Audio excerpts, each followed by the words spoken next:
7 berkaitan bab kadar tindak balas. Soalan A. Makanan yang disimpan di dalam peti sejuk tahan lebih lama daripada makanan yang disimpan dalam kabinet dapur. Terangkan apa? 4 markah. Maklumat yang kita perlu beri adalah dari segi suhu, aktiviti bakteria, kandungan toksin yang dihasilkan oleh bakteria, dan kadar kerosakan makanan. Dalam peti sejuk, suhu lebih rendah, manakala dalam kabinet dapur, suhu lebih tinggi. Aktiviti bakteria rendah dalam peti sejuk dan lebih tinggi dalam kabinet dapur. Kandungan toksin yang dihasilkan kurang dalam peti sejuk dan lebih banyak toksin yang dihasilkan dalam kabinet dapur. Kadar kerosakan makanan adalah rendah dalam peti sejuk, tinggi dalam kabinet dapur. Soalan B.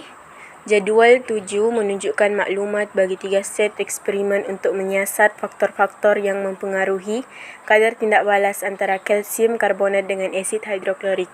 Kita boleh lihat dalam set 1 menggunakan serbuk kalsium karbonat berlebihan dan 50 cm padu asid hidroklorik 1.0 mol per desimeter padu.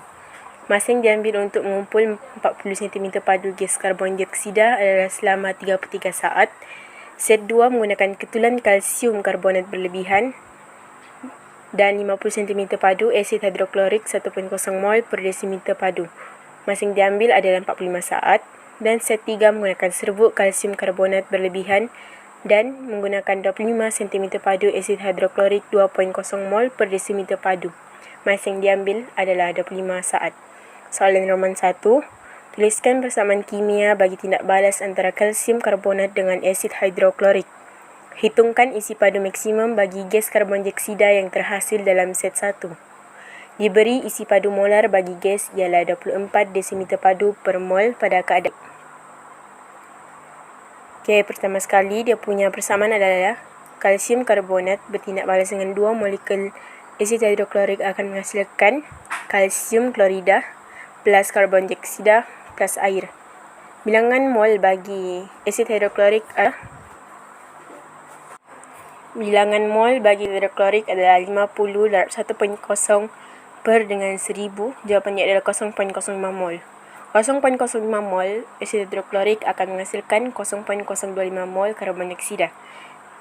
Isi padu karbon dioksida yang dihasilkan adalah 0.05 darab dengan 24 iaitu 0.6 desimeter padu. Soalan Roman 2. Hitungkan kadar tindak balas purata bagi set 2. Kadar tindak balas purata set 2 adalah 40 per dengan 45. Jawapan dia adalah 0.889 cm padu per saat. Soalan Roman 3. Berdasarkan maklumat dalam jadual 7, bandingkan kadar tindak balas antara set 1 dan set 2, set 1 dan set 3. Dengan menggunakan teori pelanggaran, kan jawapan anda. Okey, kita boleh lihat set 1 dan set 2 perbezaannya adalah dari segi saiz kalsium karbonat.